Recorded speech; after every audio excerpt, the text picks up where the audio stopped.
성도의 삶 22번째 시간, 로마서 8장 17절 말씀입니다. 양자됨의 세 번째 파트인데요. 양자됨의 마지막 시간이고요. 이제 다음 주에는 이제 성화됨에 대해서 이제 시작이 됩니다.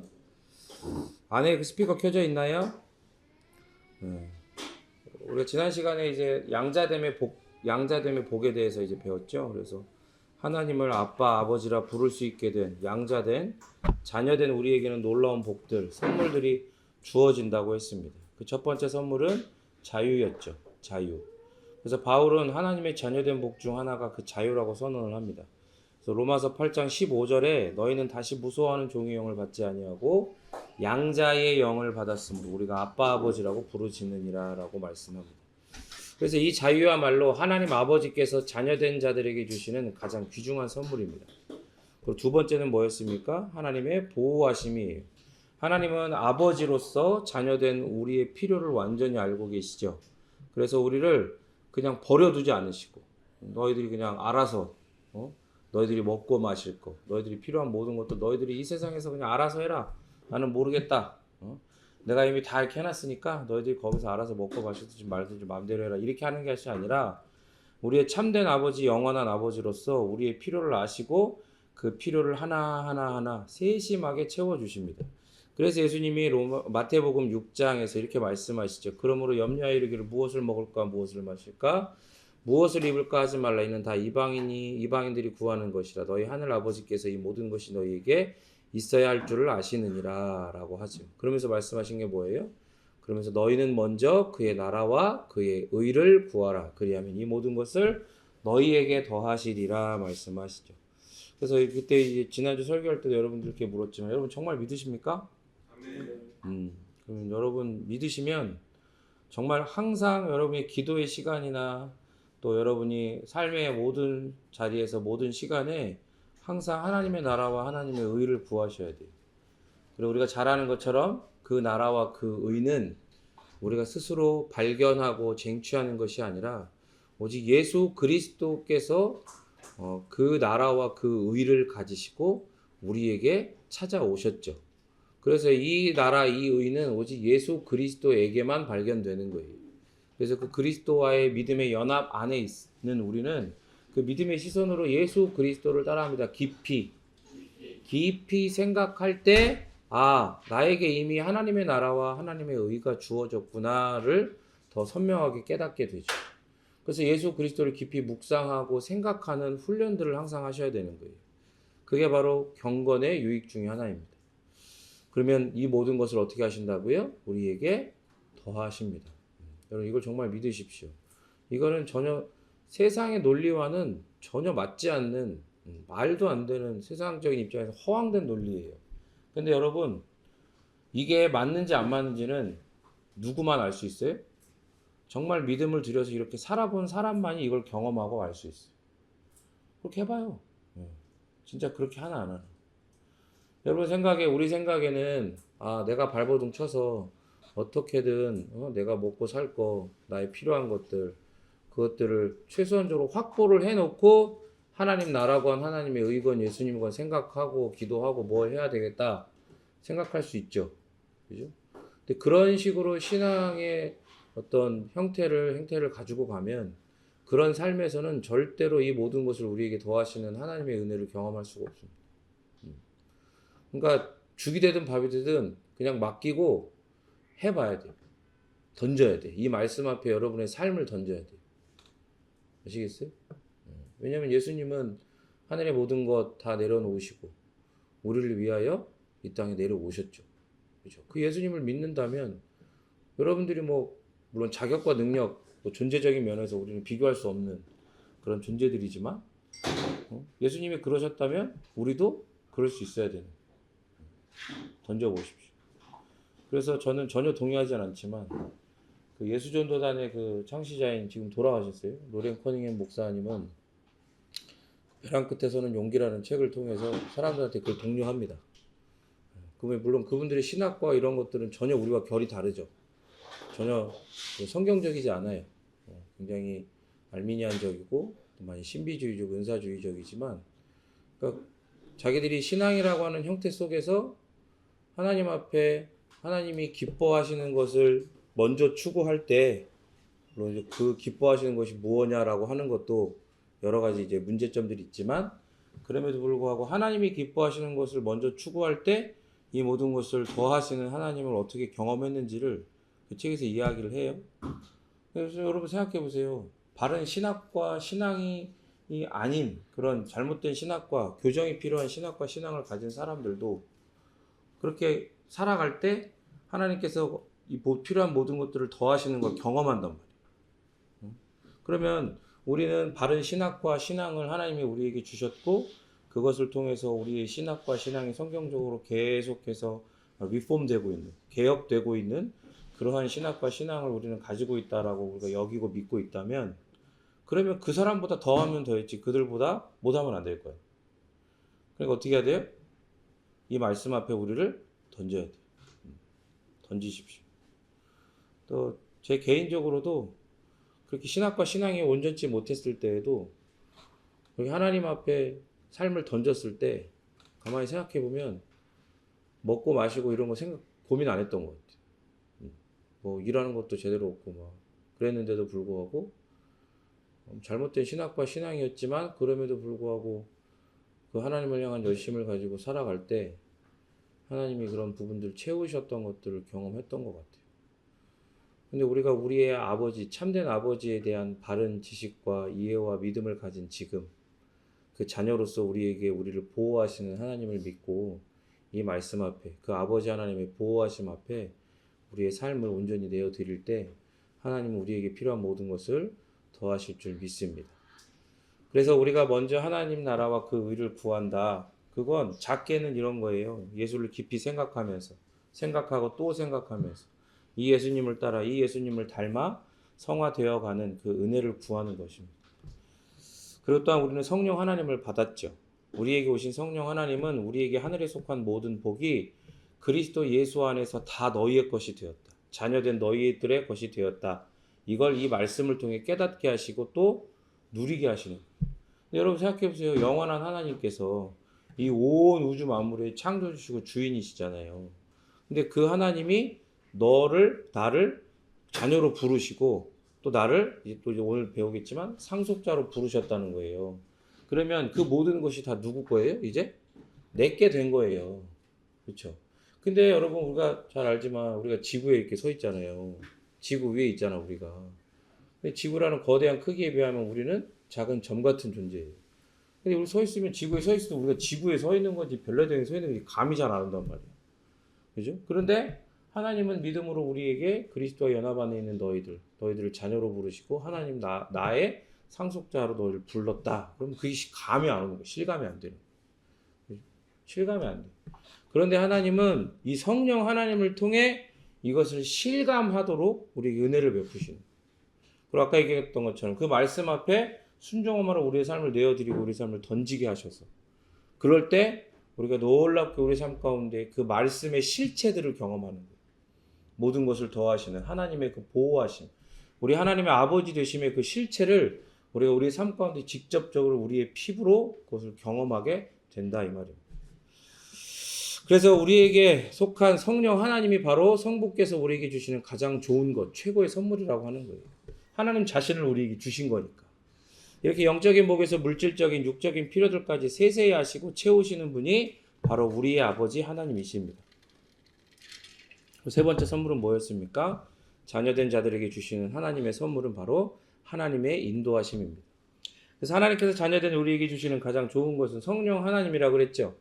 그리고 그 성령 하나님께서는 우리를 하나님이시기에, 성령 하나님은 참된 하나님이시기에 하나님은 선하시잖아요. 그리고 지극히 선하시죠. 가장 선하시죠. 그렇기 때문에 성령 하나님은 우리를 선하게 인도하십니다. 그래서 바울을 통해 이렇게 선언하시는 거예요. 로마서 8장 14절에 무릇 하나님의 영으로 인도함을 받는 사람은 곧 하나님의 아들이다 라고 선언을 하죠. 예수를 믿지 않는 사람들은 다 자기가 자기를 인도하면서 하는 거예요. 다 자기가 자기를 인도하면서. 근데 문제는 뭐냐면 자기만 인도하는 게 아니라 다른 사람도 자기 방식대로 인도하려고 하죠. 그죠? 그러나 그 길은 세상 모든 사람들이 인정하고 그게 상식이다라고 외치는 길인 것 같죠. 사람들 그렇게 다 사니까. 그래서 성경은 뭐라 그래요? 그게 보기에는 보기에는 좋아 보여도 그렇게 진짜 그렇게 살아가지고 어떤 세상이 인정하는 결과물들을 얻어가지고 그렇게 행복하게 사는 것처럼 보여도 필경 그 마지막은 영원한 사망이라고 그 길에 대해서 아예 정의를 내리고 있어요. 생명의 길이 아닌 죽음의 길이고 성공의 길이 아닌 멸망, 폭망, 사망의 길이라고 성경은 우리에게 가르쳐주고 있습니다. 이렇게 성령 하나님께서 우리를 인도해 주시지 않으면 우리도 육신의 정욕, 안목의 정욕, 이생의 자랑, 그죠? 저를 줄여서 뭐예요? 육신의 정욕, 응? 안목의 정욕, 이생의 자랑이니까 정정자, 그죠? 정욕, 자랑, 정정자. 이렇게 해야지 이제 잘 외워지는 거예요. 육신의 정욕, 안목의 정욕, 이생의 자랑. 이게 무슨 말인지 알죠? 육신의 정욕은 이제 우리의 이 육체의 정욕들, 안목의 정욕, 눈으로 보고 와 견물생심인 거예요. 그런 정욕들, 이생의 자랑. 이 세상에서 소유와 소비를 통해서 야 박수 받고 싶고 박수 주고 하는 그런 것들, 자랑할 만한 것들. 사실은 다 뭐예요? 이 정정자들은 결국에 다 영원한 거예요. 썩어 없어질 거예요. 썩어 없어질 거예요. 그러니까 하나님을 모르는 사람들도 자신들의 삶을 정직하게 가만히 들여다보니까 뭐가 보여요? 아, 인생 공수래 공수거구나. 빈손으로 왔다 빈손으로 가는 거구나 라는 거를 그런 어떤 종교적인 혹은 철학적인 그런 사유를 통해서 깨닫는 거예요. 그러나 그 너머의 것, 그러면 과연 우리를 영원한 행복, 영원한 안식, 참된 평안함, 그것으로 우리를 이끌어 줄 것은 무엇이냐? 거기에 대한 답은 절대 사람의 어떠함으로 찾을 수가 없는 거예요. 그러나 하나님 말씀하시는 거예요. 그 성령 하나님을 통해서 우리에게 예수 그리스도가 주어졌기에 그 예수 그리스도가 바로 너희들을 하나님께로 그 영원한 안식 가운데로 참된 평안 가운데로 이끄는 참된 구원으로 이끄는 새롭고 산 길이 되신 그분이다. 그분을 믿으면 너희들은 영원한 행복, 영원한 생명을 얻는다라고 가르쳐 주시는 거죠. 그러면서 뭐라고 해요? 이 세상에서 아니다. 정정자가 최고다. 정정자를 따라 살아라 라고 하는 건 야, 너 귀에, 너 눈에, 네 생각에 그게 좋은 것 같아도 다 그거는 뭐예요? 멸망, 폭망, 사망의 길이다 라는 걸 더 선명하게 깨닫게 하시는 거죠. 그러니까 이런 성령 하나님의 선하신 인도하심을 받는 성도는요, 이렇게 흐르는 강물을 거슬러 오르는 그 연어들처럼 이 세상의 이 모든 흐름들을 거꾸로 올라가는 거예요. 정정자의 흐름을 올라가는 거예요. 그리고 십자가에 나는 예수님과 함께 이미 이 정정자가 다 못 박혀 죽어버렸다. 그거를 더욱더 깨닫죠. 그래서 확신하면서 정정자가 아닌 따라합니다. 거룩을 추구하는 인생으로 살아가게 되는 거예요. 이게 중요합니다. 하나님의 자녀는 여러분 그걸 아셔야 돼요. 예수님의 뭐 사도들도 그렇고 예수님도 그렇고 복음 그러면 항상 뭐가 떠올라야 된다고 그랬어요? 복음 그러면 잘 먹고 잘 사는 거 구원 이런 게 아니라 복음은 곧 하나님의 나라가 떠올라야 돼요. 그죠? 복음하면 바로 여러분 가운데 하나님의 나라가 탁 하고 떠올라야 돼. 그게 성경을 제대로 읽은 거예요. 성경을 제대로 이해한 거고 성경을 제대로 믿는 거예요. 복음을 제대로 이해하고 믿은 사람은 하나님 나라가 떠올라야 돼. 마찬가지로 하나님의 자녀, 양자됨. 그러면 뭐가 떠올라야 되냐면 아 내가 먹고 마시고 하는 거 다 하나님 다 채워주시는 이게 아니라 뭐가 떠올라야 되냐 따라합니다. 거룩이 바로 떠올라야 돼. 하나님의 자녀 그러면 바로 거룩. 그래서 넓은 문이 아닌 좁은 문을 사망의 문이 아닌 생명의 문을 향하는 그런 인생이 되는 거예요. 이 모든 것이 다 싹 다 내 힘, 내 어떠함, 내 깨달음 이런 걸로 되는 게 아니라 진리의 영으로서 우리를 진리 가운데로 인도하시는 그 선하신 성령 하나님의 역사하심으로만 이루어지고 우리에게 경험되어지고 누려지는 은혜인 것입니다. 네 번째로 자녀들에게 주시는 하나님의 선물은 우리가 정말 동의하고 싶지 않지만 징계라고 했어요.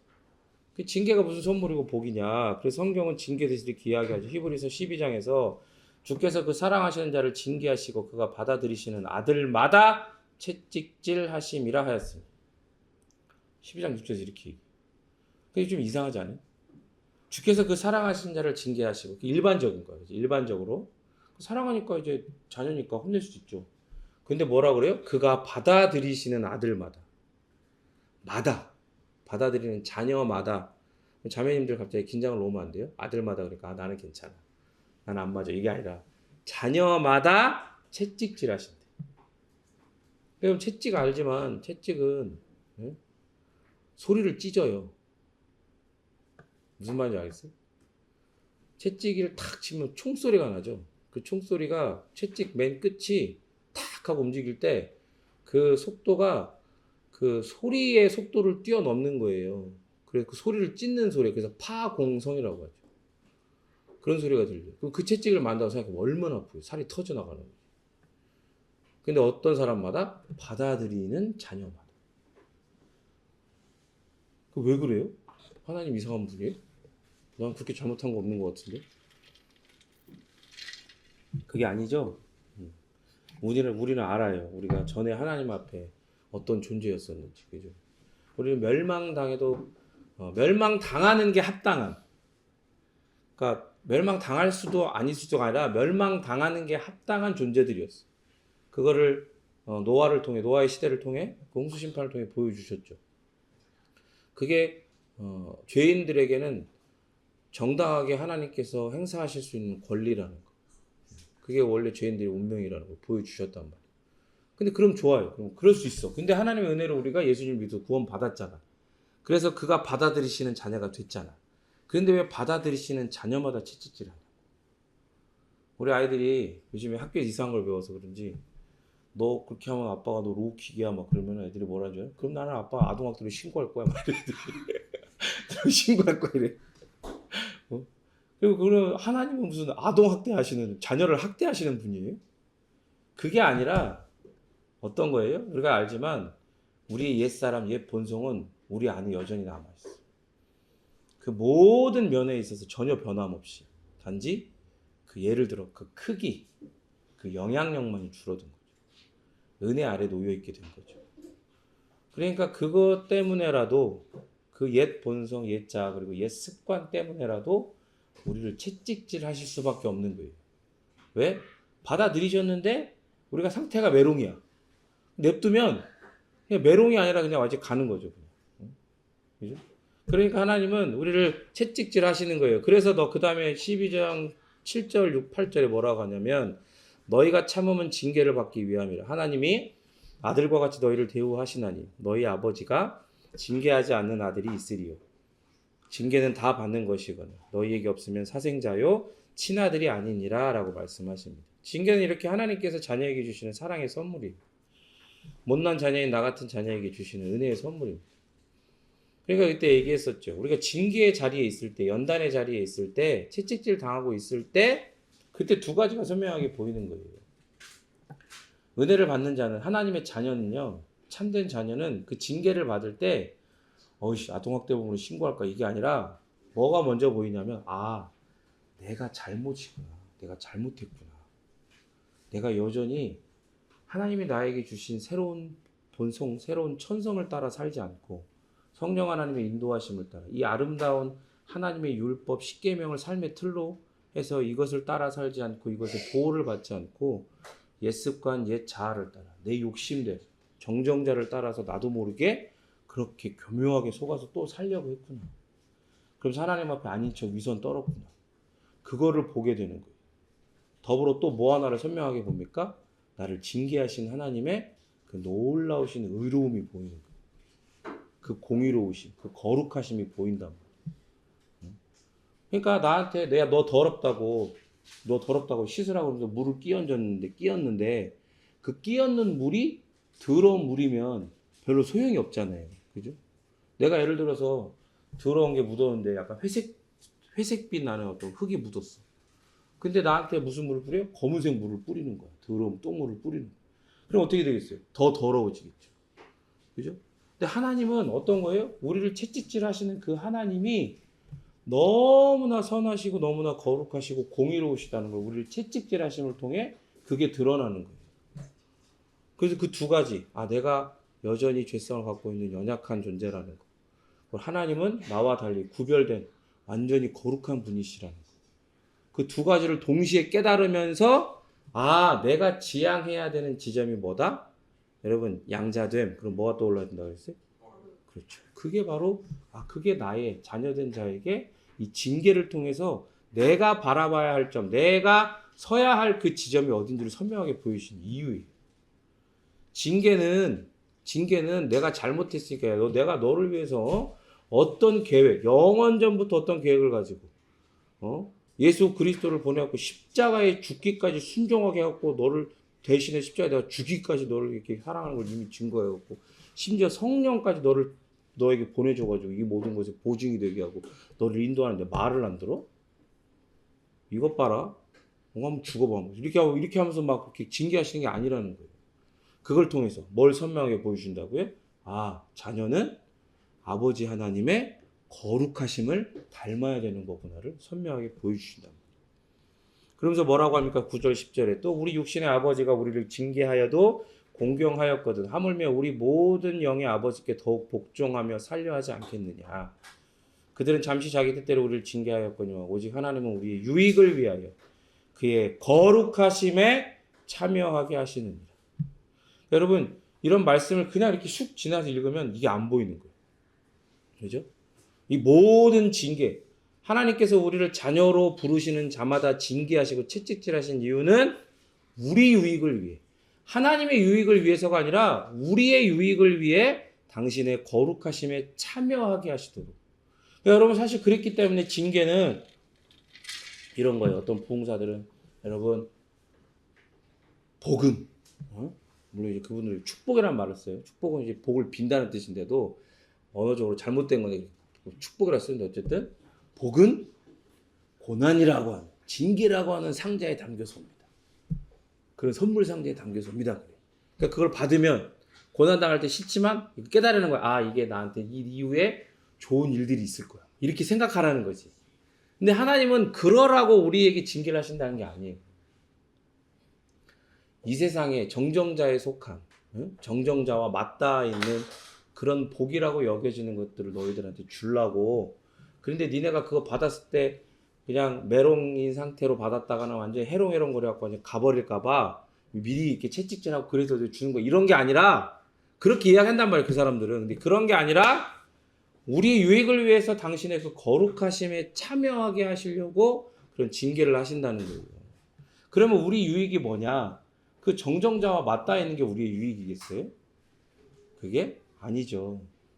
하나님이 왜 당신의 거룩하심에 참여하게, 그 거룩하심이 바로 내가 서야 할 자리, 내가 바라봐야 할 자리라고 하는 걸 이 모든 일들을 통해, 이 고통들을 통해 깨닫게 하시는 이유는 뭐냐면 그 거룩이 바로 하나님이 다스리는 나라의 대표적인 특징이기 때문이에요.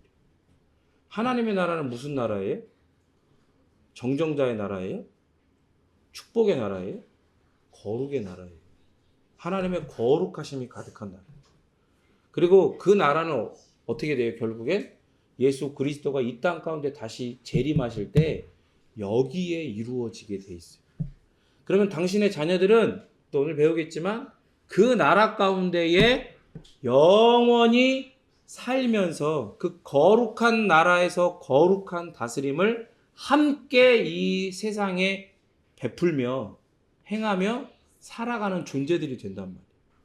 그러니까 하나님은 우리의 유익을 위하여 그의 거룩하심에 참여하시도록 우리를 채찍질하신 이유, 우리의 유익이 뭐냐? 여러분 생각해봐요.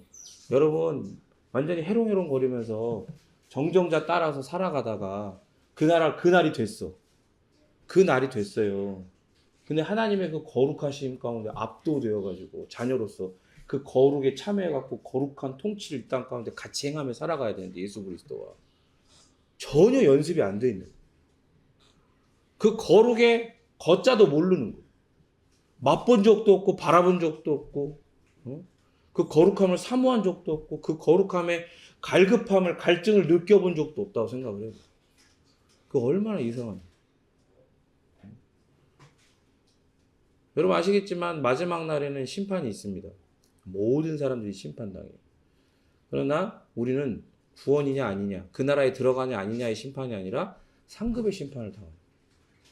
그러면 결국에 어떤 심판이겠어요?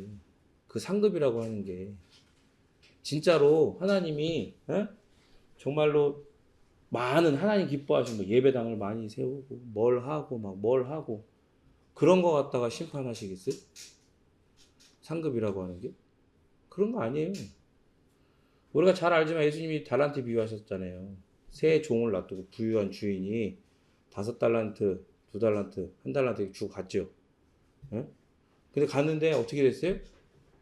다 2배씩 남겼어. 1달란트만 숨겨놨다가 이렇게 갑자기 당신이 무서운 분인 줄 알고 제가 숨겨놨다 그대로 갖고 왔어요. 혼났잖아. 쫓겨났잖아. 그죠? 그게 뭘 보여주는 거예요? 그게? 네가 5달란트를 줬는데 10달란트를 남겼으니까 너는 5배 복을 내릴 거야. 너는 3달란트 줬는데 3달란트 더 남겼으니까 너는 3배로 복을 줄 거야. 그렇게 얘기 안 하시잖아요. 나와 함께 있으리라고. 그죠? 그게 뭐예요, 결국에? 거룩을 이야기하는 거예요. 하나님의 거룩하심이 이 땅 가운데 얼마나 애를 쓰고 갈급했고 참여했는지. 그러니까 상급은 결국에 그 거룩하심으로 판단되는 거예요. 그걸 잘 기억하셔요. 그래서 여러분, 나이가 어려서 사랑의 징계라는 걸 모르고 무섭고 아프고 싫고 아버지가 미워도 한 가지 아는 건 뭐예요? 이 징계를 끝으로 아버지와의 관계가 끝나지 않는다는 거죠. 처음엔 그래요. 그걸. 그러니까 버티는 거야. 신앙이 이제 막 시작됐을 땐 그걸로 버티는 거야. 믿음의 깊이가 깊지 않아서. 그런데 그럼에도 불구하고 그 징계를 견디면서 유익을 얻게 될 때, 단순히 그게 아니구나라는 걸 깨닫게 되죠. 아버지가 하나님께서 나의 유익을 위해서 그 거룩함에 참여하도록 이렇게 징계하시는 거구나. 정정자는 남이 이미 십자가에 그리스도와 함께 못 박혀 죽은 옛사람에게 같이 못 박혀 죽어버렸고 내가 바라봐야 되고 내가 누려야 될 건 정정자가 아니라 하나님의 거룩이구나. 이걸 더 깨닫고 오히려 적극적으로 그것을 사모하고 갈급하고 그걸 추구해 나가는 인생이 되게 하시는 거예요. 여러분 보세요. 사실 우리는 여전히 거룩하지 않죠. 구별돼 있지 않아요. 당장이라도 우리가 하나님의 그 말씀을 따라 그렇게 구별되는 시선으로 보니까 믿음의 시선으로 보니까 보이는 거지. 여러분 지금 세상에 툭 나가봐. 아니 여러분 직장 가운데 나가봐요. 여러분 관계들 속으로 딱 나가봐요. 야 내가 물어봐 가서. 야 내가 진짜 하나님 제대로 믿는 사람인 것 같냐? 내가 진짜 예수한테 완전 미쳐있는 사람 같냐? 물어봐봐. 뭐 미쳐있는 것까지 모르겠는데 뭐 교회를 다닌다고 하긴 하는데 이렇게 대답이 나오지 않겠어요? 근데 또 미쳐있다고 얘기 듣는 것도 또 위험할 수도 있어. 그게 바르게 미쳐야 되는데 이상하게 미쳐있으면 또 이런 거 있잖아. 피 뿌리는 거 있지. 예수 피 뿌리고 이렇게 미쳐있으면 안 되는 거거든. 그죠? 어쨌든 무슨 말 하고 싶은 거예요? 거룩하지 않아 여전히 우리는. 그럼에도 불구하고 거룩하지 않은 나를 아버지 하나님의 그 영원하신 거룩하심 가운데 참여할 수 있게 우리에게 이런 유익을 추구하도록 우리에게 징계를 베푸신다는 거예요. 이런 놀라운 복이 어디 있어요? 이런 놀라운 유익이 어디 있어요? 우리로 아버지 하나님의 거룩에 참여하신 결과가 이렇게 드러나게 되는 거. 어떻게 드러나냐? 우리가 아직 죄인일 때 우리를 우리 죄 가운데 두지 않으시고 독생자를 보내셔서 예수라 이름하셨다 그랬죠. 우리를 그 죄 가운데 건지신 그 분. 그러니까 우리 안에 껴있는 더러운 불순물들을 가만히 둘 수가 없는 거예요. 당신의 거룩의 시선으로 보았을 때 그걸 돌격해서 죽여버릴 수는 없잖아. 저거 확 죽여버려야 되는데 그럴 수는 없는 거야. 사랑하는 아들 독생자 예수 그리스도와 믿음의 연합 가운데 거해 있으니까 여전히 불순물이 껴있지만 죽일 수 없어. 그러니까 치는 거야. 근데 그냥 치면 안 돼요. 그냥 이렇게 톡톡톡 하랑이 엉덩이 이렇게 두드려 주듯이 이렇게 한다고 그 불순물 쇠에서 불순물이 빠져나가요? 그냥 막 뜨거운데 막 넣어놓고 막 그냥 흐물흐물질 때까지 넣어놨다가 꺼내가지고 막 두들겨 패고 물에 담가갖고 막 식혔다가 또 집어넣고 채찍으로 때리고 그렇게 해야 불순물이 빠져나가는 거예요. 괴롭지만 이렇게 연단받을 때 우리에게 흐려져 있던 하나님의 그 의가 선명하게 드러나는 거예요. 그래서 하나님의 의는 뭐라고 그랬습니까? 하나님과의 관계라고 그랬어요. 하나님과의 관계. 그러니까 하나님의 의가 내 안에 충만해 있을 때 나는 하나님과의 바른 관계를 맺고 있는 거예요. 그 하나님과의 바른 관계 가운데 정직하게 잘 서 있는 거예요. 그 징계 가운데 있을 때, 연단 가운데 있을 때 우리가 은혜로 주어진 하나님과의 의의 관계를 벗어나려고 애를 쓰고 있었다는 걸 발견하게 되는 거예요. 그래서 그 관계에 우리를 있게 하신 예수를 깊이 생각하고 바라보아야 되는 겁니다. 무엇으로요? 따라합니다. 믿음으로. 그럴 때 우리는 의의 열매인 평강을 하늘로부터만 주어지는 참된 평안을 얻게 됩니다. 참된 평안. 뭐 상황과 환경과 내 안과 밖에 그 어떤 것과도 상관없고 방해할 수 없는 완전하고도 영원한 평안을 얻게 됩니다. 이렇게 하나님의 징계는 의를 기초로 우리를 다시금 세워주십니다. 나를 믿음으로 서게 하신 이 기초가 누구예요? 예수 그리스도라고 했죠. 예수 그리스도의 위에 세워진 우리에게 하나님은 뭘 선포하셨어요? 칭의, 의롭다 선언을 하여 주셨죠. 이 선언은 우주의 창조주의 선언이기에 전 우주적인 선언이 되는 거예요. 그래서 그러한 전 우주적인 의롭다 칭함 받은 우리는 어떻게 하나님 앞에 반응해야 된다고 했어요? 정직하게 반응해야 된다고 했어요. 속일 수가 없어요, 그 하나님은. 우리에게 주어진 칭의의 은혜를 인정하고 높여야 돼. 그 하나님을 높여드려야 돼. 그러면서 그러한 은혜의 정체성에 합당하게 살지 못한, 아니 그렇게 살지 않고 있고 사실은 그렇게 살지 않는 게 더 좋은 그 반대의 삶을 사랑하고 있는, 여전히 사랑하는 내 옛 습관, 옛 자아의 연약함과 허물과 죄악을 회개해야 되는 거예요. 그렇게 정직하게 서 있어야 돼. 잘못 살고 있다고. 잘 살려고 노력하려고 하는 시도는 여전히 내가 주인공, 주인, 하나님 되려고 하는 옛 본성의 은밀한 시도. 그게 무슨 말이에요? 요 정도는 하나님이 기뻐하시는, 하나님 기뻐하시는 모습으로 살려고 하는 또 그런 모습일 거야 라고 내가 내 나름대로 정의하고 있는 모습들조차도 사실은 내가 주인 되고 주인공 되고 주체가 되고 내가 하나님 되려고 하는 그 옛 본성의 은밀한 시도일 수도 있다. 그러니까 그런 모든 기준을 어디에 둬야 된다고 그랬어요? 성경에, 예수 그리스도에. 거기에 둬야 되는 거예요. 내가 인정하고 사람들이 인정하면 끝이냐? 그게 아니라고요. 누군가 그랬어요. 이거는 복음을 전하는 방법으로 잘못된 것 같습니다. 사형리를 그랬더니 이게 지금 몇백 명의 박사와 신학자들이 모여가지고 만든 건데 이게 왜 잘못된? 아니 몇백 명이나 몇천 명이 모여가지고 만들었어도 성경이 말하는 것과 예수님이 말하는 것과 전혀 다른 것을 말하면 그건 잘못된 거예요. 아시겠죠? 그런 은밀함이 우리 안에 숨어 있는 거예요. 우리에게 요구하시는 유일한 반응은 그래서 따라합니다. 정직한 감사. 정직한, 따라서 정직한 회개. 정직한 감사와 정직한 회개예요. 그리고 어떻게 해야 돼요?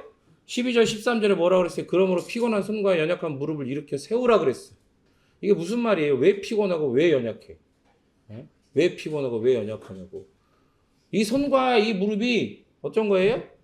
하나님이 기뻐하시는 그 거룩을 향해서 애를 쓴 게 아니라 내 정정자를 따라 살려고 애를 쓰니까 이제 피곤해진 거야. 연약해진 거야. 힘이 없는 거야. 하나님의 자녀인데 거룩이 아닌 옛 습관이 주장하는 정정자를 따라서 살려고 하니까 이게 삐거덕대기 시작하는 거지. 안 맞는 거야. 안 맞는. 그러나 어떻게 해야 된다고요? 정직한 감사와 정직한 회개를 드리는 자는 그 피곤한 손, 연약한 무릎을 이렇게 세워야 되는 거야. 그리고 너희 발을 위하여. 하나님이 기뻐하시면 이런 걸 둘째 치고 네 발 위에서 고든 길을 만들어 저는 다리로 하여금 어그러지지 않고 고침을 받게 하라고. 그래서 표준 세번역과 공동 번역에서 뭐라고 그런다고 그랬어요? 똑바로 걸으라는 거. 그래서 절름거리는 다리로 하여금 삐지 않고 오히려 낮게 하라고. 바른 길을 걸으라는 거예요. 그러면 절름거리는 다리도 뒤틀어지지 않고 오히려 낮게 될 거래요. 그래서 제가 뭐라고 그랬어요? 징계 가운데 있을 때 자녀는 아버지 하나님께 정직하게 회개해야 되는 거예요. 이렇게 뭐라고요? 하나님 내가 실은 이렇게 절름발이 병신이에요. 하나님의 거룩을 위해서 일한 손도 무릎도 없어요. 힘이 없어요. 그 고백을 해야 된다는 거. 내 상황에, 내 상태에 대한 정직한 회개를 해야 되는 거예요. 그러면 하나님은 어떻게 하세요? 그래 맞다. 이제 깨달았냐? 너 꺼져. 이게 아니라 하나님은 그럼에도 불구하고 피곤한 손과 무릎 가졌고 저는 다리를 가졌음에도 불구하고 징계 가운데 우리가 걸어가야 할 그 길을, 그 고든 길을 보여주신다고. 뭐 가운데요? 징계 가운데. 징계를 받아야 그게 보인다니까. 그전에는 정정자밖에 안 보여. 그게 나한테 자연스러운 거니까. 그냥 눈만 뜨면 정정자야. 다.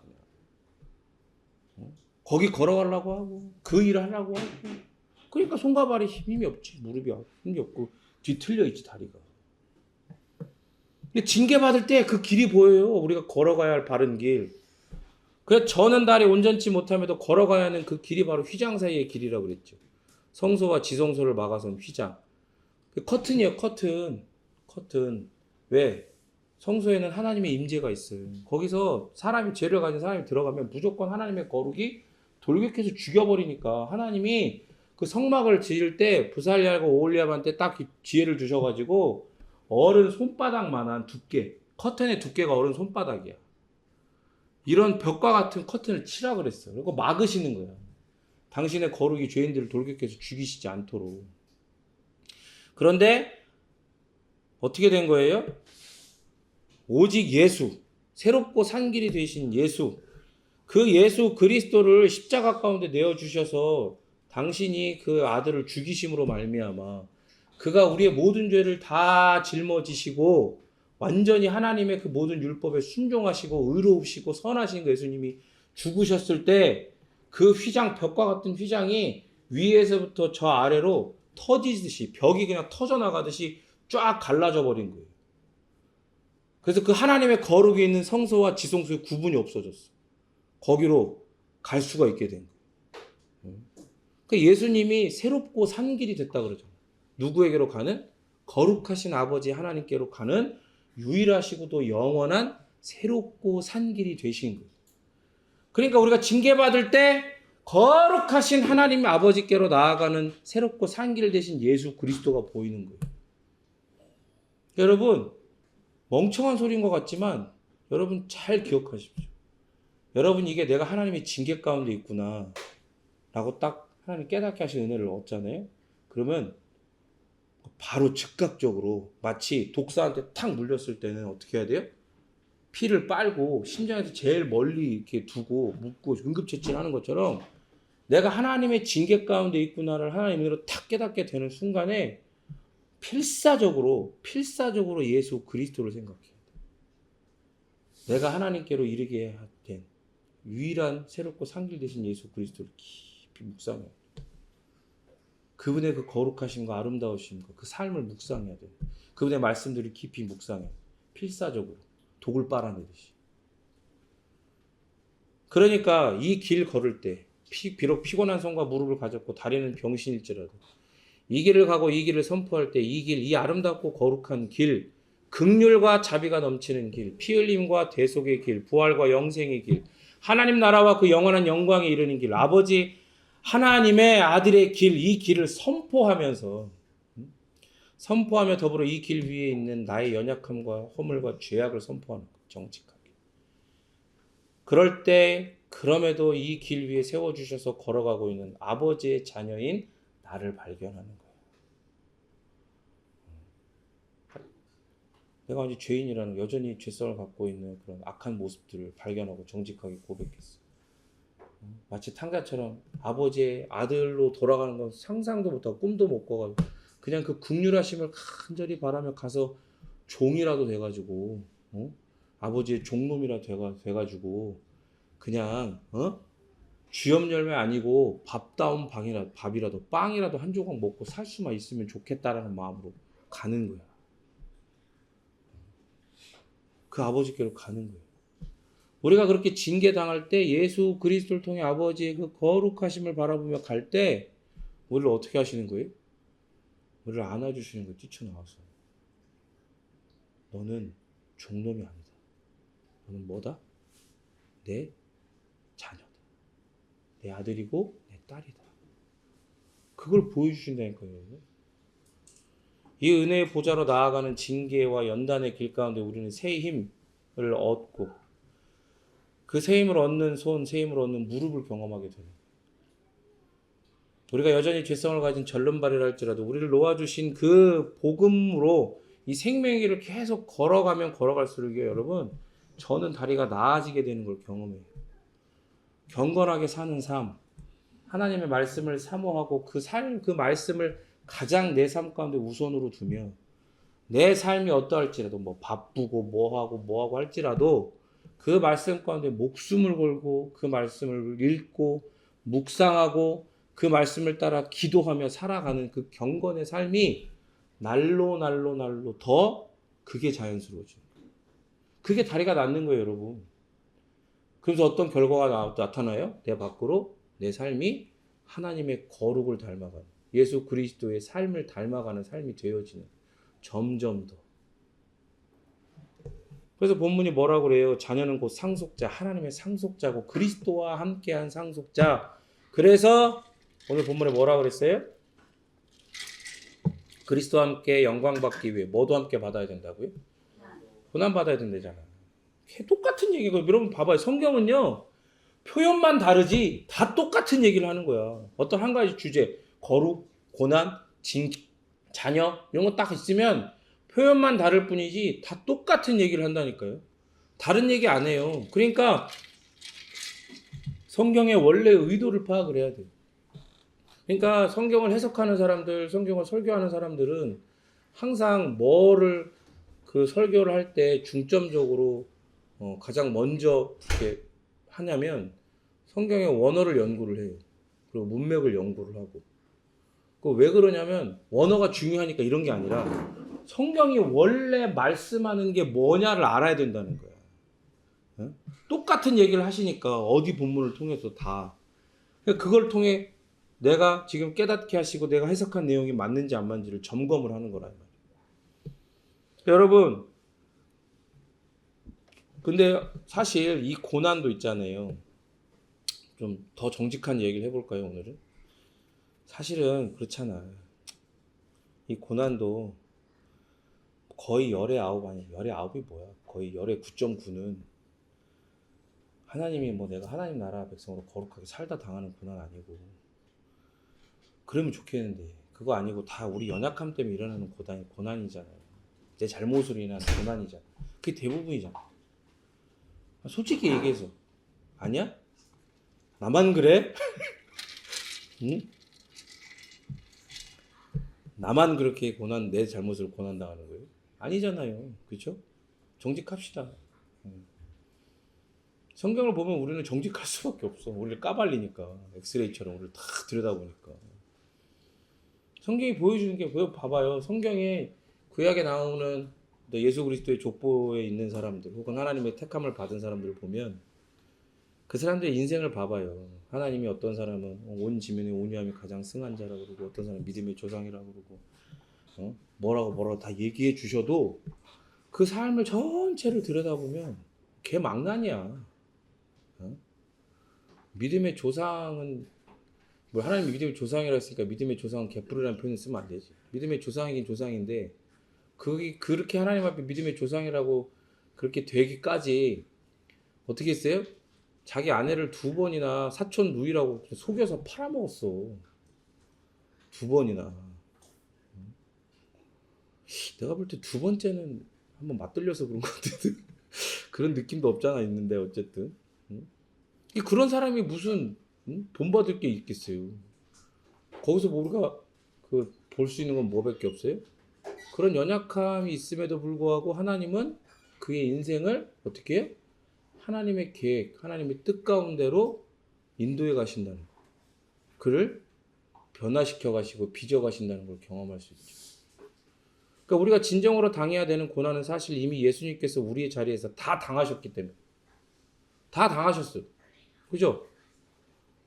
우리의 고난을 예수님 이미 다 당하셨어요. 진정으로 당해야 하는 고통이 뭐예요? 그 0.1의 고난이 뭐예요? 사실 그건 하나님의 거룩을 따라 거룩하게 살다가 당하는 고난이에요. 그게 진정으로 우리가 사모해야 하는 고난이죠. 이왕 고난 당할 거. 내가 하나님의 거룩을 따라 거룩한 하나님의 자녀로 살다가 고난 당했으면 좋겠다. 근데 그 고난은 이미 누가 당하셨어요? 죄가 없으시고 거룩하게 살다가 고난 당하시고 죽임까지 당하신 예수님이 우리의 자리에 대표에 서셨기 때문에 우리 그 고난을 예수님이 다 당하신 거예요. 그럼에도 불구하고 우리에게 남아있는 여전한 죄성과 연약함 때문에 우리는 계속해서 고난당하기 일쑤잖아요.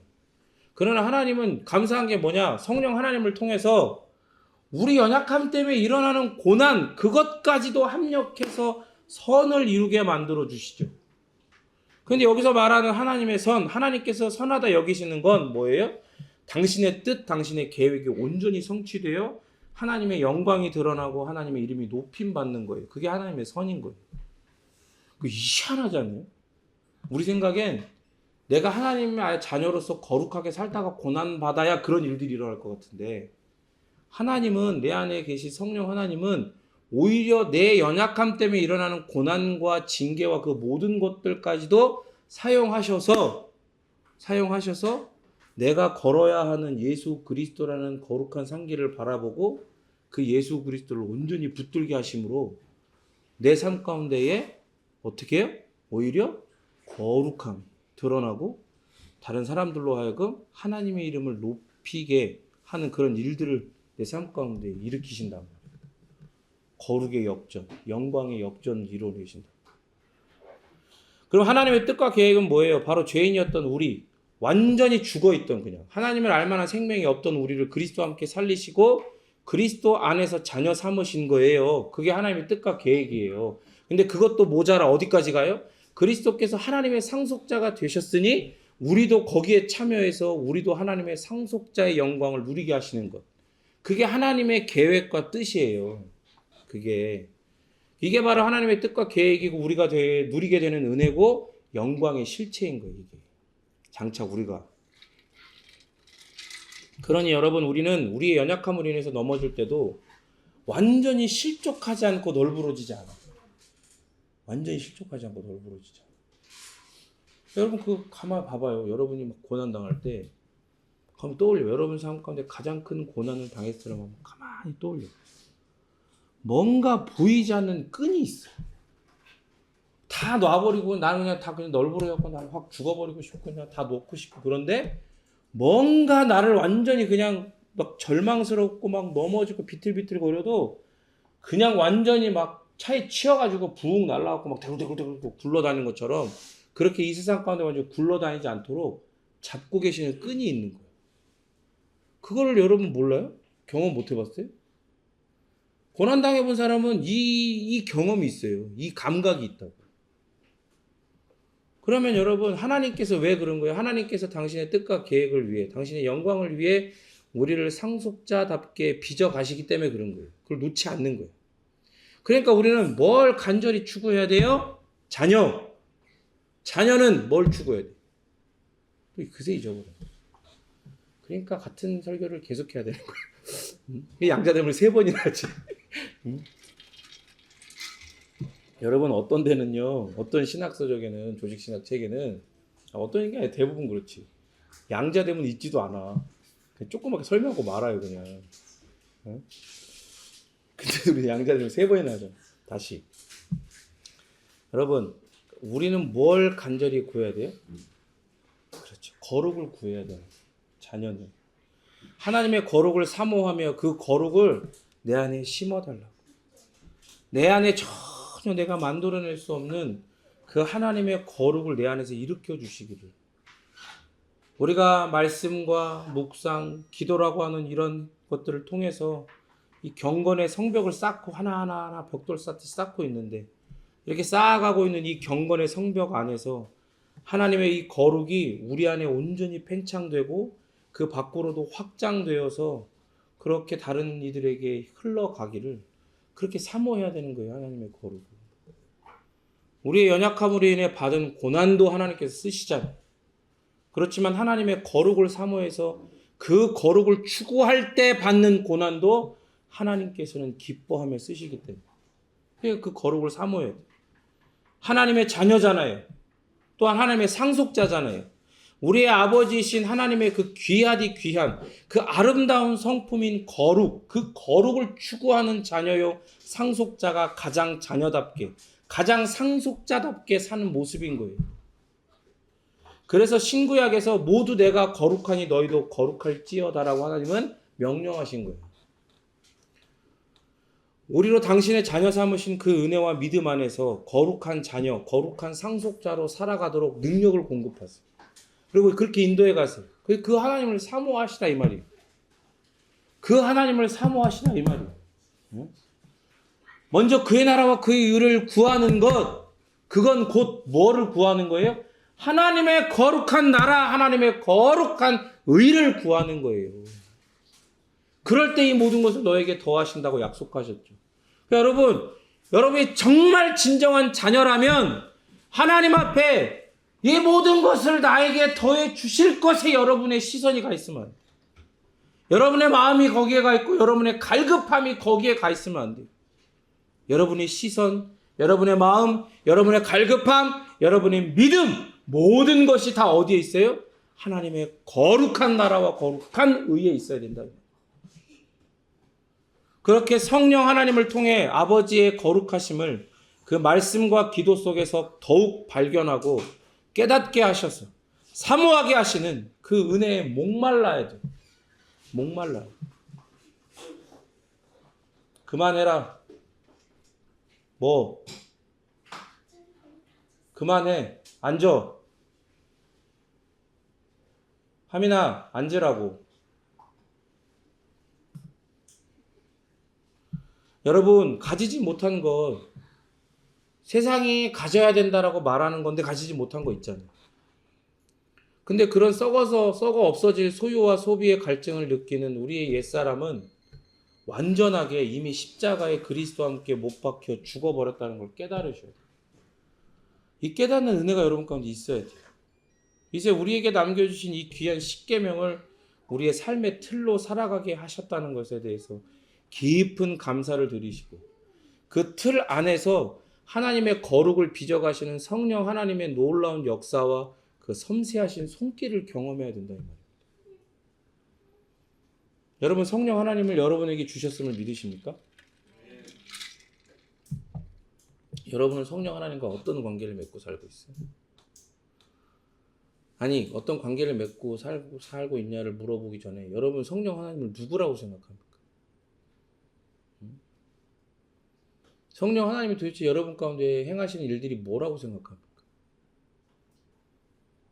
여러분 성령 하나님은요 바로 하나님의 거룩을 여러분 가운데 빚기를 간절히 원하시며 여러분 가운데에 정말로 인격적으로 여러분 가운데 역사하시고 여러분들을 섬세하게 다루어 가시는 거예요.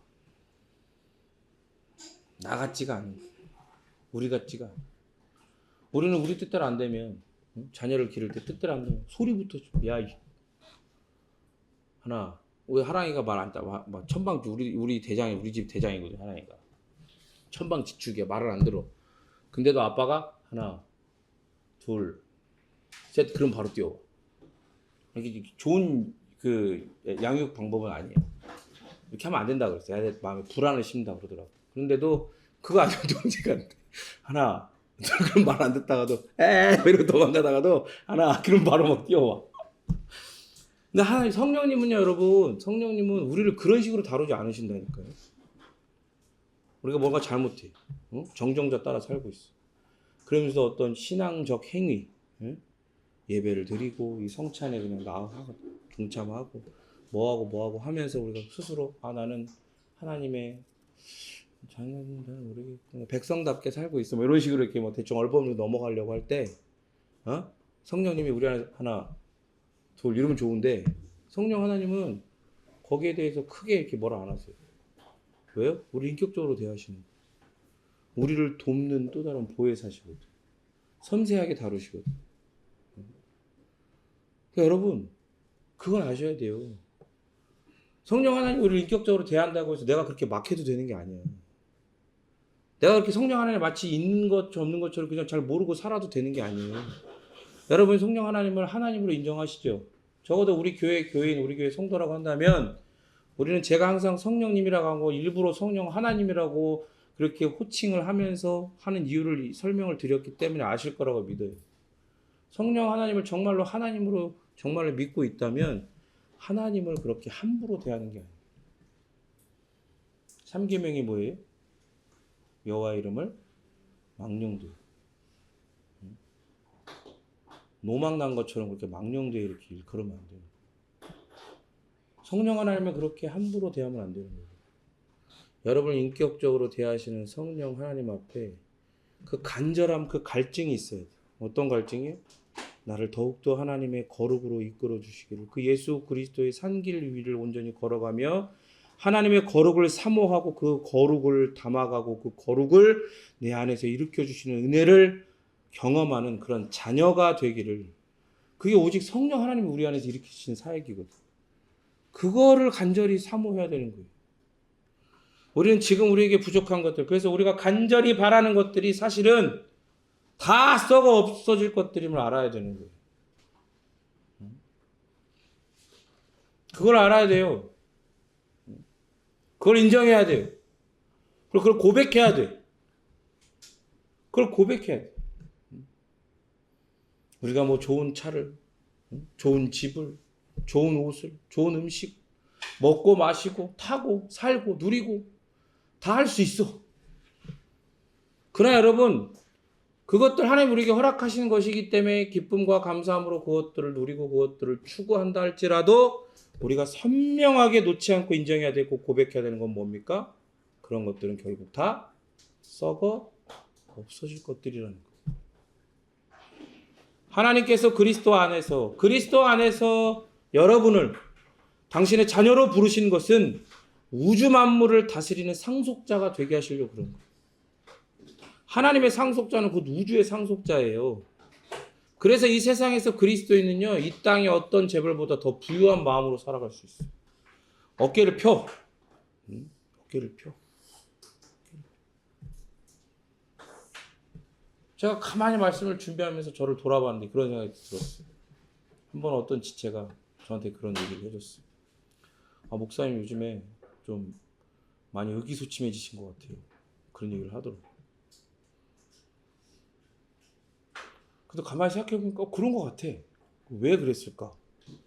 내가 나를 가만히 돌아보니까 개척을 하고 계속해서 이렇게 시간이 이렇게 1년, 2년, 3년, 4년 싹 지나가면서 아이들도 이렇게 점점 늘어나고 계속 하는데 뭐가 이 세상의 기준으로 교회의 성도가 이렇게 확 늘거나 건물이 더 커지거나 그런 것도 아니고 뭐 우리 뭐 집에 어떤 벌이나 이런 것들도 막 늘어 이런 것도 아니고 더 쪼그라들고 더 힘이 없는 것 같고 막 그런 것 같이 느껴지는 거예요. 그러면서 나도 모르게 그 현실 가운데 나도 내가 함몰된 건 아닐까. 나도 거기에 주눅이 든 건 아닐까. 이런 생각이 번쩍 들더라고요. 그래서 이번에 휴가 때 박정호 목사님 만나서 이야기를 하는 가운데 큰 위로를 얻었어요. 목사님과 그런 얘기, 진솔하게 대화를 얘기했죠. 사실은 내가 느끼는 가장 큰 나의 어려움은 내가 성도들에게 정말로 더 좋은 꼴을 먹여야 하는, 정말 좋은 말씀을 먹여야 하는데 뭐 이러이러 여러 가지 것들 이유도 있지만 내가 말씀의 깊이가 더 깊어져야 되는데 그게 안 되는 것 같아. 너무 괴롭다. 내가 정말로 좋아하는 어떤 그런 목사님들의 설교를 들으면 은혜가 되는 동시에 그 앞에 절망스러워진다. 나는 왜 저렇게 설교를 못할까? 우리 성도들이 차라리 저런 목사님들 교회 가서 예배드리고 말씀을 들으면 더 좋지 않을까? 그런 생각들이 나를 너무 괴롭게 한다. 근데 박재홍 목사님 나한테 그렇게 얘기하시더라고요. 아유, 그게 아니라고. 목사님, 응? 처음에 오셨을 때 그 복음을 전해주셨던 그 모습이 나는 항상 잊혀지지가 않아요. 근데 그 얘기를 들으면서 위로를 이렇게 받는데 뭐가 위로가 됐냐면 그래 나는 이런 사람이었지가 아니라 가만히 생각해 보니까 내가 당당할 수 있었던 이유는 뭐예요? 내가 갖고 있는 어떠함 때문이야. 내가 없는데 내 안에 없는데 주어지지 않아서 그래서 그거 설사 그게 주어진다 할지라도 내가 그것 때문에 당당해질 게 아니라는 거지. 결국에 썩어 없어질 것 때문에 내가 당당했던 게 아니야. 내가 당당할 수 있었던 이유 그건 하나님의 말씀 때문에. 우리가 하나님의 자녀로 이 세상 가운데에 우리가 여전히 연약하고 부족하지만 당당할 수 있는 이유는 뭐예요? 우리가 하나님의 자녀이고 하나님의 상속자라는 그 하나님의 말씀과 약속 때문에 우리는 당당할 수 있어요. 여러분 봐봐요. 우리는 가진 게 없잖아. 저기 조물주 아래 건물주라 그래가지고 건물주 있어요. 우리 여기 중에 건물 뭐 큰 뭐 강남에 뭐 한 몇백억 몇천억 되는 건물주 있어요? 없죠. 뭐 있다고 해도 사실 그것도 썩 없어질 거니까. 여러분 그런 것 때문에 우리는 당당할 수 있는 게 아니에요. 하나님의 상속자는 온 우주를 만드신 하나님의 상속자는 온 우주의 상속자예요. 그래서 이 세상에서 그리스도인은 그 어떤 재벌보다 떳떳할 수가 있어. 더 당당할 수 있어. 그러니까 어깨를 펴라고요. 여러분 서로를 보면서 어깨를 펴라고 얘기해. 어깨 펴, 어깨 펴, 어깨 펴, 어깨 펴, 어깨 펴. 움츠러 들었어. 어깨 펴. 어깨 원래 더 펴. 우리 와이프 어깨 펴. 우리 와이프가 이게 우리 금요일날 우리 기도 이제 했잖아요. 기도 제목이 좀 간만에 와가지고 이야기를 하는데 물질적으로 지금 연단을 받고 있는 그런 기간이어서 마음이 괴로운데 그 괴로운 이유 중에 하나가 교회 재정이나 이런 부분들 이렇게 헌금을 우리가 탁탁 했으면 좋겠는데 그걸 못해. 성도들한테 너무 미안하다는 거야. 그래서 막 우는 거야. 그래서 그럴 필요가 없는 거예요. 어깨 펴. 여러분 보세요. 소유와 소비로 서로를 재요. 어떤 교회는 있잖아요. 그런 교회도 있어요. 송도에 있는 교회인데 이제 그 베이직 대표님이 조광성 대표님이 예전에 거기서 잠깐 사역을 하셨는데 거기서 어떤 그 사람들이 어떤 그 좀 뭐랄까 제일 좀 재력이 많은 그런 딱 집사인가 뭐 남자가 이렇게 딱 뒤에서 전쌤 딱 옆에 앉아가지고 딱 얘기를 하는 거예요. 예배 시간에 딱 조용히 뒤통수 가리치면서 저 사람은 50억, 저 사람은 100억, 저 사람은 200억 가르쳐 주더래. 자산이 대충 얼마인지. 그렇게 이 사람들은요 자기들이 얼마의 그 재력을 가진 그런 사람들인지 서로를 그거로 서로를 판단하고 있는 거예요. 그 교회 안에서 그렇게 영향력을 이렇게 그런 식으로 가르고 있는 거예요. 근데 여러분 그거는 어디의 잣대예요? 세상 잣대죠. 애들도 알아요. 요즘에는 이 찬양 잘 안 할 수도 있겠지만 저는 어렸을 때 가장 먼저 배웠던 찬양 중에 하나가 그거였어요. 돈으로도 못 가요, 하나님은. 돈으로도 못 가. 소유와 소비로 서로를 재는 건요, 이 세상 잣대예요. 그러니까 여러분, 그런 걸로 주눅들 필요 없어요. 이유도 없어. 그죠? 그냥 우리가 정신 승리하는 게 아니에요. 그게 하나님의 약속이에요. 우리 아버지는 어디에 창조주세요? 어디에 창조주예요? 삼성에 있는 1000억짜리 빌딩의 창조주예요? 아니죠. 온 우주 만물의 창조주세요. 그리고 온 우주 만물의 소유주이시며 온 우주 만물의 권리자이시자 영원한 섭리자이십니다. 그분이 우리를 불렀어. 여러분을 한 사람 불렀어. 한 사람씩. 불렀고 채찍질해. 그러면서 뭐라고 불러요? 너가 내 상속자니까 너는 이렇게 고난당하는 거야. 그러니 비록 이 땅에서 좋은 건 못 먹고 좋은 옷 못 입고 좋은 집, 좋은 차, 좋은 직장 몇십억, 몇백억 잔고 있는 통장, 내 명의로 된 땅과 집 이런 거 없어도 우리는 이 땅을 살아가는 하나님 나라의 상속자라는 걸 절대로 잊어서는 안 돼요. 내가 다른 것이 아니라 믿음으로 이 자녀라고 하는 상속자라고 하는 이 정체성과 신분을 얻었기 때문에 이 믿음을 사용해서 눈에 보이는 상황과 환경과 상관없이 장차 완전하게 주어질 이 놀라운 상속의 영광을 바라봐야 돼요. 그래서 당당하고 자신 있게 살아가는 게 바로 하나님의 자녀된 자의 삶이에요. 그렇게 자신 있게 살면서 진정으로 오늘 바로 이 자리 그리고 지금 나에게 없는 것 바로 상속자에게 발견돼야 되지만 발견되지 않는 것 그것을 안타까워해야 된다고. 내가 갖고 싶은데 가질 수 없고 아직 주어지지 않은 것 썩어 없어질 것이 아니라 상속자인데 상속자에게 발견되어야 되는데 상속자인 나에게 발견되지 않는 것 그것 때문에 안타까우고 그것 때문에 마음이 아파야 돼요. 그게 뭐라고요? 그게 거룩이에요. 그게 하나님의 거룩이래요. 우주의 상속자답게 거룩하게 살아가는 것 그걸 사모해야 돼요. 여러분 모든 상속은요. 상속이라는 자체가 법률적인 용어잖아요. 이미 약속된 거예요. 여러분 하나님은 실현합니까? 아니면 실현하지 않으십니까? 하나님이 여러분 전능한 줄 알죠?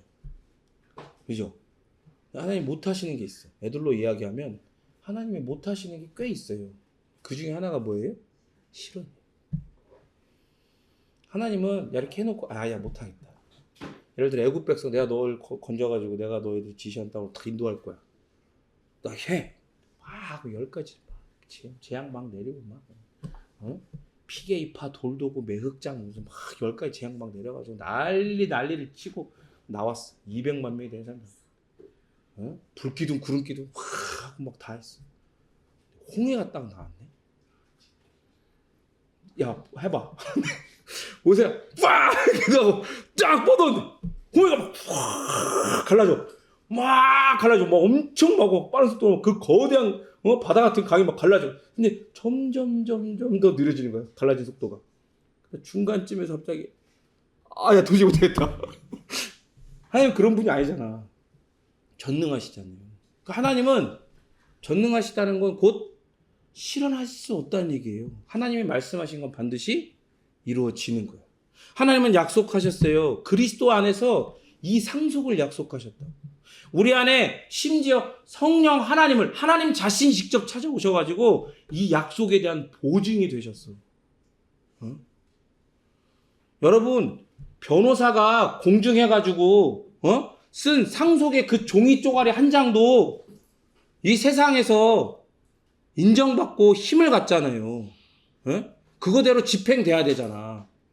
그런데 이런 종이 쪼가리가 문제가 아니라 성령 하나님, 그 약속을 하신 하나님 당신이 직접 우리에게 그리스도를 따라 찾아오셔서 우리 안에 거하시고 떠나지 않으시며 이 상속에 대한 보증이 되신다고.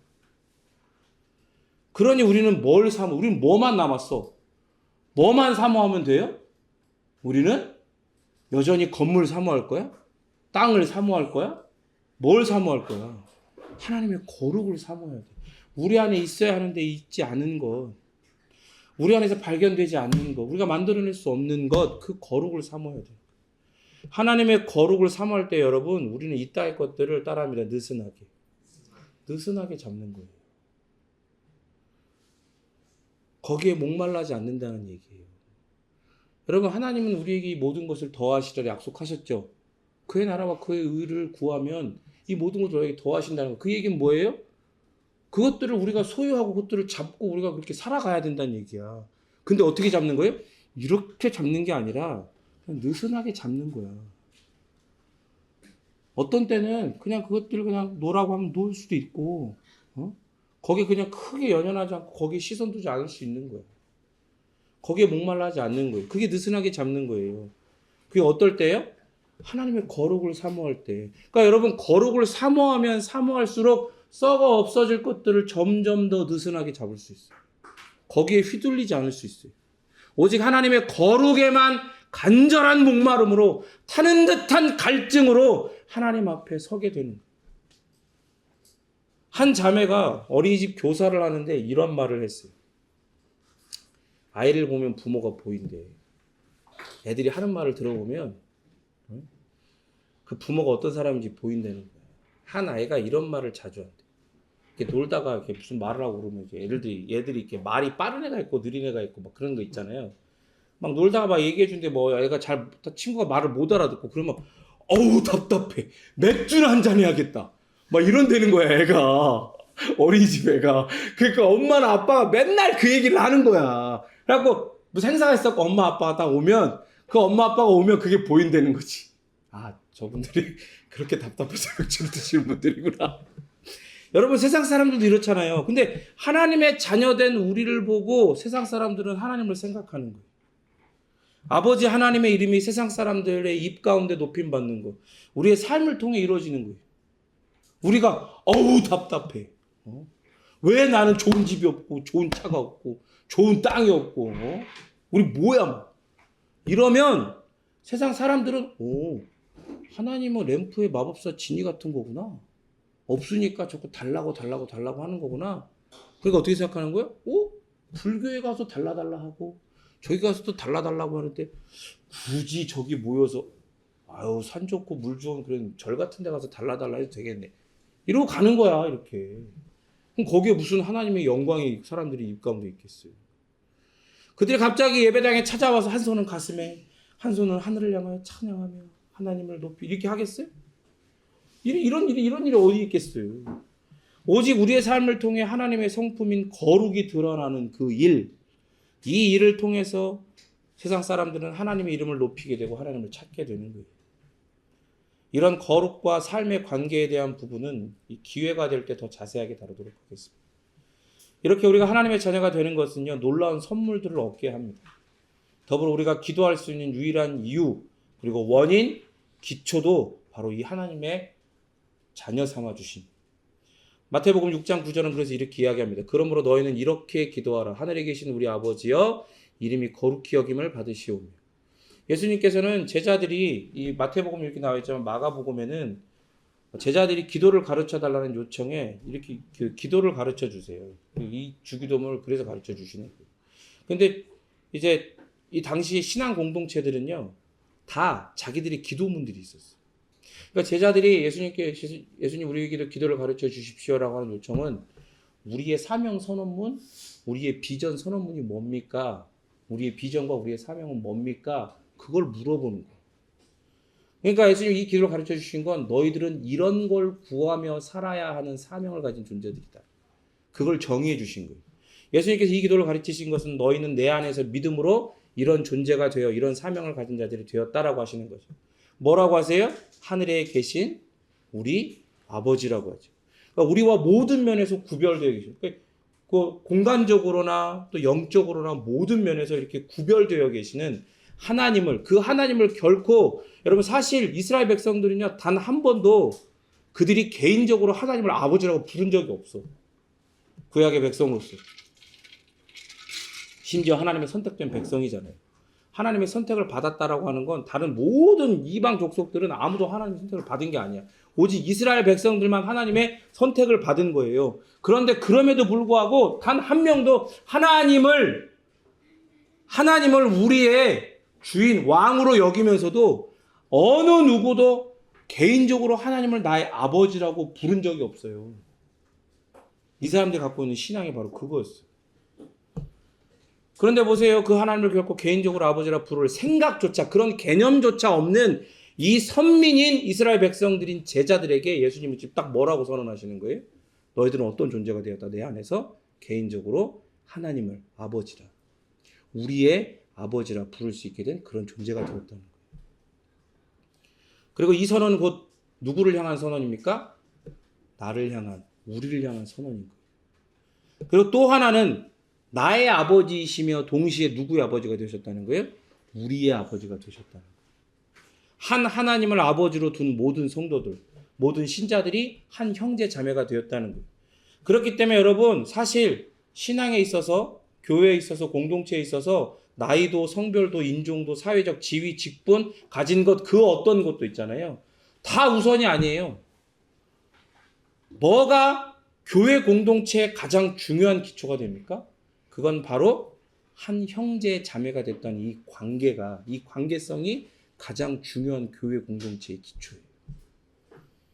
그래서 바울은 목회를 하는 디모데 목사님에게 뭐라고 가르쳐 주냐면, 나이 든 자들을 아버지 어머니처럼 대하고 어린 형제 자매를 친동생 친자매처럼 대하면서 목회를 하라고 권면을 하는 거예요. 이 디모데 같은 목회자에만 해당되는 게 당연히 아니죠.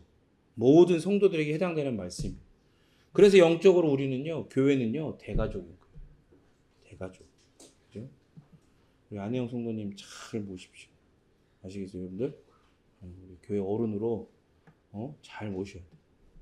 그리고 우리 하랑이들, 더블 하랑이들, 우리 아이들, 우리의 자녀처럼, 그렇죠? 우리의 자녀처럼, 내 자녀처럼 잘 돌봐요. 또 우리 대학생들 2명, 졸업을 앞둔 대학생과, 졸업했지. 졸업했고 아직 이제 해가 바뀌지 않았으니까 우선 해준다. 대학생으로. 대학생들, 내 동생처럼 그렇게 서로를 섬겨야 된다. 아시겠죠? 왜요? 우리는 가족입니다. 이렇게 대가족인 하나님의 상속자들로서 살아가는 우리는 어떤 상태에 놓여 있습니까? 이미와 아직의 상태, 그 긴장 관계 속에 놓여 있어요. 이미 하나님의 자녀가 되어서 풍성한 복을 누리죠. 그러나 아직 완성되지 못한 부분 때문에 탄식하고 있는, 그게 바로 우리의 모습이고 우리의 상태예요. 자녀가 되어서 복을 누리면서도 완전히 자녀답게, 거룩한 자답게 살지 못하는 게, 그게 우리의 모습이에요 지금.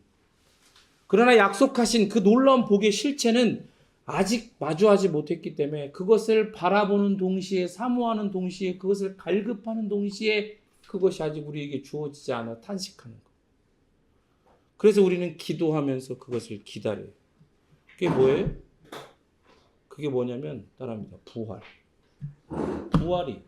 장차 우리 주 예수 그리스도께서 다시 오실 때 우리 몸이 완전한 전인으로서 통일체로서 부활되는 우리 그런 부활체가 되는 거예요. 로마서 8장 23절에 그래서 뭐라고 합니까? 그뿐 아니라 또한 우리 곧 성령의 처음 익은 열매를 받은 우리까지도 속으로 탄식하여 양자될 것. 양자됨을 이야기하잖아요.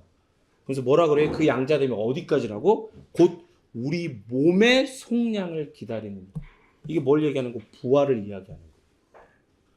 부활을 통해 우리 몸이 예수 그리스도께서 먼저 보여주신 그 아름다운 영화로운 모습으로 우리도 변화되어질 것. 그것이 바로 사실 여러분 이 양자됨의 궁극적 목적이고 양자됨의 완성이에요. 그리스도의 형상으로서 부활하게 되는 것. 그게 바로 영화입니다. 이 영화는 오직 그리스도 안에서 하나님의 자녀된 자들에게만 주어지는 약속된 지고의 복이에요. 가장 높은 복이라고. 그래서 여러분 이 영화를 더 묵상해야 돼요. 왜? 이게 우리 걸로 약속됐으니까. 예수님은 뭐 열매예요? 어떤 첫 열매예요? 부활의 첫 열매세요. 여러분 성경에서 열매하면 보통 어떤 걸 떠올려요? 많은 열매들이 나오지만 뭐가 천혜향 왜 나와? 천혜향 뭐라고? 선악과 말고 성경에서 보통 열매하면 그 자주 나오는 무화과 다 그렇지 포도가 포도 어떻게 돼 있어요? 포도는 주렁주렁 달려 있잖아. 어제 와이프가 처가에 갔다 왔는데 포도를 갖고 왔더라고요. 과일이 먹고 싶은데 잘 됐어. 딱 봤더니 요만해 포도송이가 주렁주렁 엄청나게 달려있어. 조그만 게 엄청 단 포도인가 보다. 조그만 거 달잖아요. 딱 먹었어. 막 너무 신 거야. 근데 건강을 위해서 다 먹어야겠다. 그래서 한 송이 다 먹었잖아. 여러분 생각해보세요. 예수님은 그 포도송이를 생각해보라고요. 그 맨 위에 달린 첫 열매가 되신 거예요. 부활에. 이제 우리도 그렇게 부활체 영화롭게 부활하게 될 거예요. 그걸 우리에게 주셨단 말이에요. 근데 여러분 보세요. 이걸 뚱그름 잡는 것처럼 묵상하는 게 아니라 말씀을 따라 부활의 첫 열매가 되신 예수님을 깊이 묵상해 보라고요. 그게 곧 우리의 상태가 될 거니까.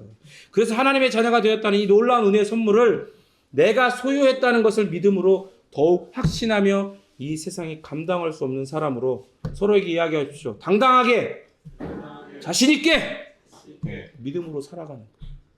아시겠죠? 여러분 우리는 마귀의 자식이었어요. 그거 누구나 예외 없어요. 내가 인정하고 안 하고의 문제가 아니야. 그게 원래 우리의 본질이었어요. 우리는 마귀의 자식이었어요. 그러나 하나님의 은혜로 하나님의 자녀가 된 우리의 삶을 더욱더 기도하며 영화롭게 될 그날을 기다리며 사는 우리 모든 베이직교회 성도가 되기를 진심으로 바랍니다.